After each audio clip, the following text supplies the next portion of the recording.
नमस्कार बंधु माने आपण मानंकु मोर वास्तु टिप्स उड़िया चैनल को स्वागत।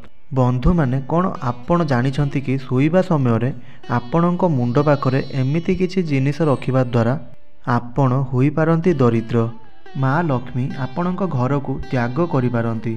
आपणक घरे झगड़ा कली अशांति हेबार संभावना बढ़ी पारे। आपणकर सौभाग्य दुर्भाग्य रे बदली जाई पारे। एहा सुनिबा पई हुए तो आश्चर्य लागिपारे, किंतु शास्त्र रे कुहा जाइछि कि सोइबा समय रे मुंड पाखरे आमे बेले बेले एमिति जिनिस रखि थाउ जहा नकारात्मक शक्ति को आकर्षित करिथाए, जेउथि पई माने जेते चेष्टा कले मध्य निजर जीवन रे सफलता हासिल करि पारि नथाउ। एही जिनिस गुड़िक पई आपण धन संबंधित समस्या रे सामना करि पारंती बा आपणक दाम्पत्य जीवन रे असुविधा आसीपारे। घरे कली झगड़ा सृष्टि होई पारे। आपणक उन्नति पथरे बाधा सृष्टि होई पारे एवं समस्या सबु दूर हेबार नाम ही निये नाही। एही सबु जिनिस सोइबा समय रे निजर मुंड पाखरे किंबा आपणकर बेडरूम रे रखिले आपण शारीरिक मानसिक आर्थिक रूप से कमजोर होई पड़ती। तो जदि आपण एही जिनिस गुड़िक विषय रे जानिबा पई चाहुछंती तो एही वीडियो को शेष पर्यंत निश्चय देखंतु एवं हरर महादेव कमेंट बॉक्स रे निश्चय लिखंतु। आउ चैनल को सब्सक्राइब करी वीडियो को गोटे लाइक निहाती करंतु।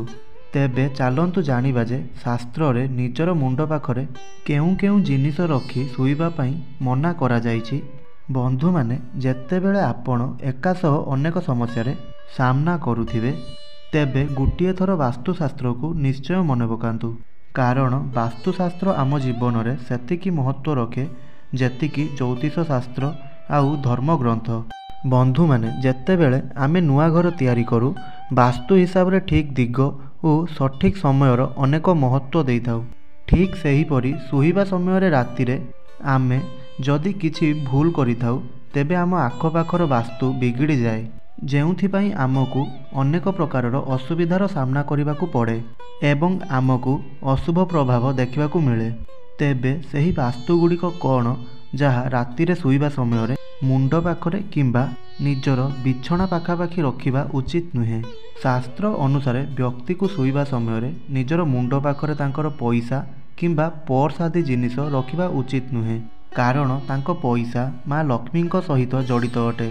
तेणु जदि आपण सोइबा समय रे टंका पैसा किंबा पर्स आदि जिनिस निज पाखरे रखुचंती तो एथिरे माँ लक्ष्मींकर अपमान होइथाए।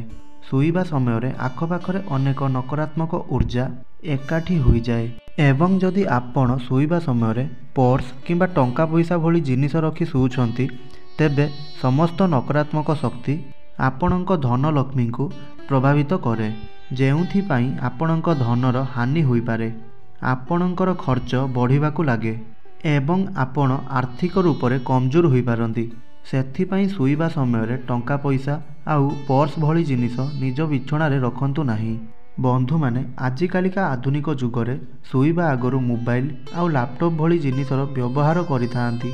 सोइबा आगरु सेमाने एही जिनिस गुड़िकु निजर बिछना पाखरे रखी सोई जांती, किंतु लोक मानकु एहा ध्यान रखिबा उचित जे ना तो यह धार्मिक रूप से शुभ अटे आउ ना तो यह आपणक शरीर पाई हित अटे।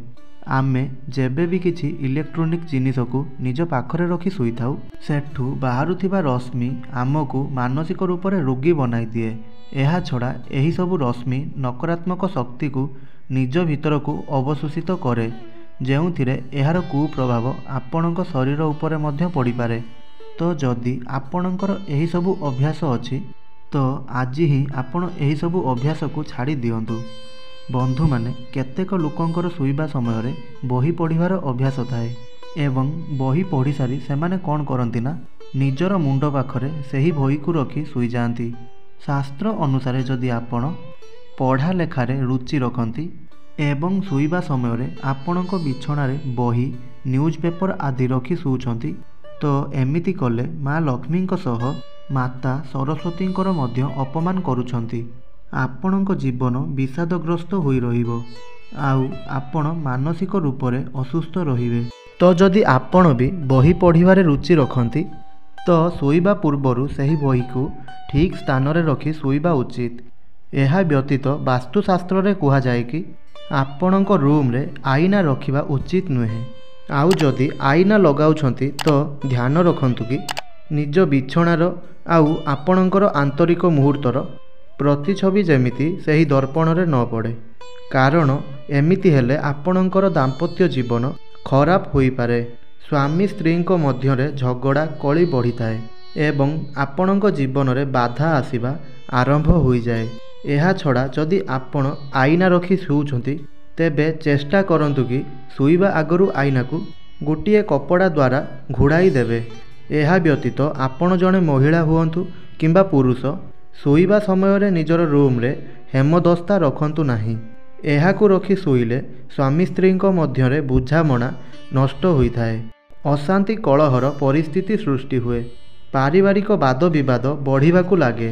ତେବେ ଯଦି ଆପଣ ନିଜର ଘରେ ହେମଦସ୍ତା ବ୍ୟବହାର କରୁଛନ୍ତି, ଭୁଲରେ ବି ଏହାକୁ ନିଜର ବିଛଣା ପାଖାପାଖି ରଖି ଶୁଅନ୍ତୁ ନାହିଁ। ବନ୍ଧୁମାନେ, କେତେକ ଲୋକ ଶୋଇବା ପୂର୍ବରୁ ନିଜର ମୁଣ୍ଡରେ ତେଲ ମାଲିସ କରି ଶୋଇବା ପାଇଁ ପସନ୍ଦ କରିଥାନ୍ତି କିମ୍ବା ଶରୀରରେ ତେଲ ଲଗାଇ ଶୋଇଥାନ୍ତି ଏବଂ ଶୋଇବା ପୂର୍ବରୁ ସେହି ତେଲ ବୋତଲକୁ ନିଜର ବିଛଣା ପାଖାପାଖି ରଖିଦିଅନ୍ତି।